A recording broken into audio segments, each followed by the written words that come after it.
Sejam bem-vindos a mais um vídeo do canal Persona Libertária.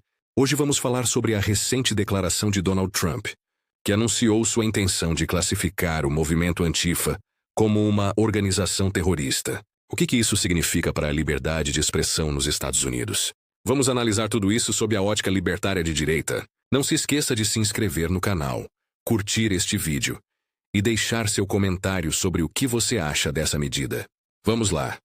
De acordo com a Reuters, Trump anunciou a intenção de classificar o movimento Antifa como uma organização terrorista. Em sua rede social, Truth Social, ele descreveu o grupo como um desastre doentio, perigoso e radical da esquerda, e afirmou que investigará seus financiadores. Mas apesar de suas palavras, especialistas destacam que a Antifa não é uma organização formal, mas sim uma rede descentralizada, composta por grupos e indivíduos com ideologias antifascistas. Isso levanta sérias questões sobre a viabilidade legal de tal designação.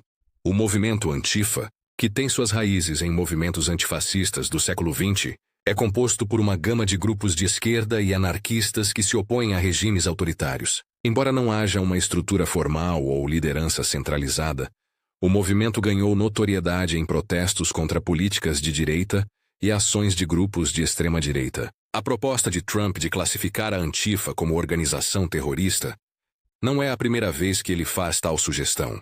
Durante seu mandato, ele já havia falado sobre essa possibilidade, principalmente após os protestos em Charlottesville em 2017. Agora, com um ambiente político ainda mais polarizado nos Estados Unidos, a medida parece ser uma resposta a uma crescente mobilização de grupos à esquerda, que se opõem veementemente a seu governo. A história do movimento Antifa remonta à década de 1920, quando o termo antifascista passou a ser utilizado por movimentos que se opunham ao crescimento do fascismo na Europa. Originalmente, o termo foi associado a grupos na Alemanha e Itália que resistiam ao avanço do regime nazista e aos movimentos fascistas de Benito Mussolini. Após a Segunda Guerra Mundial, a ideia de antifascismo se espalhou por vários países, com movimentos e organizações baseadas na resistência ao totalitarismo e autoritarismo. No entanto, o movimento moderno, como o conhecemos hoje, começou a ganhar forma nas décadas de 1980 e 1990, especialmente nos Estados Unidos e na Europa, onde ativistas de esquerda e anarquistas passaram a organizar ações contra o que consideravam ameaças fascistas emergentes. Pausa.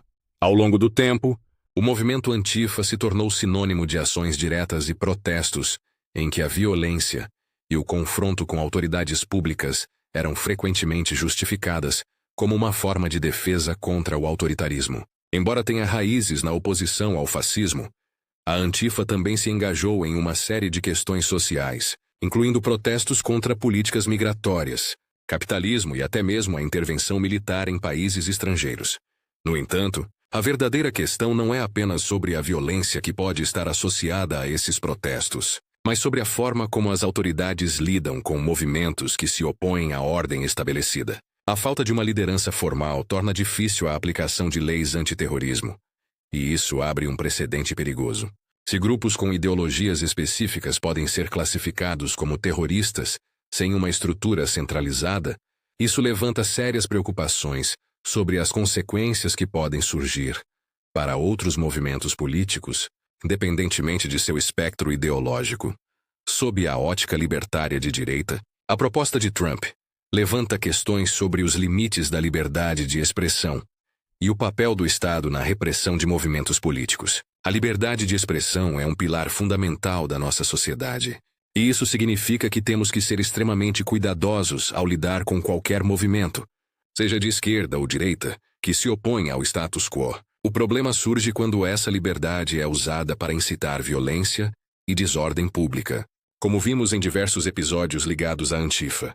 Por um lado, é legítimo que o governo tome medidas contra grupos que incitam violência e desordem pública. No entanto, a classificação de um movimento descentralizado como a Antifa, como organização terrorista, pode ser vista como um precedente perigoso para a liberdade de expressão. Ao longo da história, regimes autoritários usaram classificações semelhantes para silenciar opositores políticos. O perigo aqui é que um movimento sem uma estrutura formal como a Antifa possa ser usado como desculpa para censurar movimentos de oposição e restringir o direito à livre manifestação.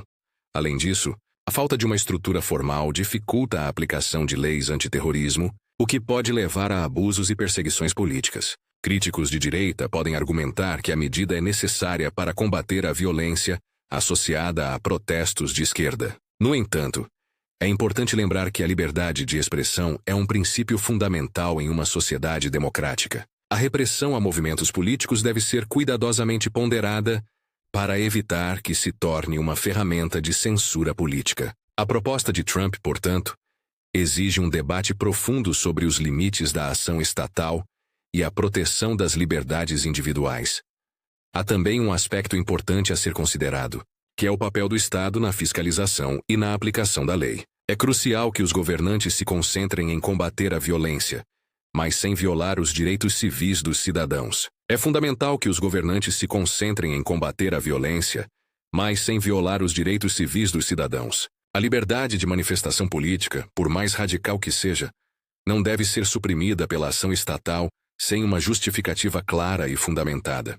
A proposta de Trump, embora focada na luta contra a violência, pode se transformar em um precedente perigoso para a liberdade individual e para os direitos de expressão política. De acordo com dados do FBI, a Antifa é frequentemente associada a protestos que resultam em confrontos com a polícia e danos a propriedades, mas a dificuldade em quantificar o impacto desse movimento e a falta de uma estrutura formal tornam a classificação como organização terrorista ainda mais controversa. Além disso, especialistas em direitos civis alertam que a criminalização de ideologias políticas pode abrir portas para abusos, criando um ambiente onde a censura e a repressão política se tornam práticas mais comuns. Em resumo, a proposta de Donald Trump de classificar a Antifa como uma organização terrorista levanta questões profundas sobre a liberdade de expressão, os limites do poder estatal e as implicações para os direitos civis. Embora seja legítimo combater a violência e a desordem pública, é fundamental que essas medidas não sejam usadas para silenciar aqueles que simplesmente discordam das políticas do governo. A situação exige um debate mais cuidadoso e equilibrado para garantir que a defesa da ordem e da segurança não comprometa as liberdades fundamentais que todos nós devemos proteger. E você, o que acha dessa proposta? Acha que o governo deve agir contra a Antifa? Ou que isso representa uma ameaça à liberdade de expressão? Comente abaixo. Não se esqueça de curtir, compartilhar e, claro, inscrever-se para mais vídeos como esse.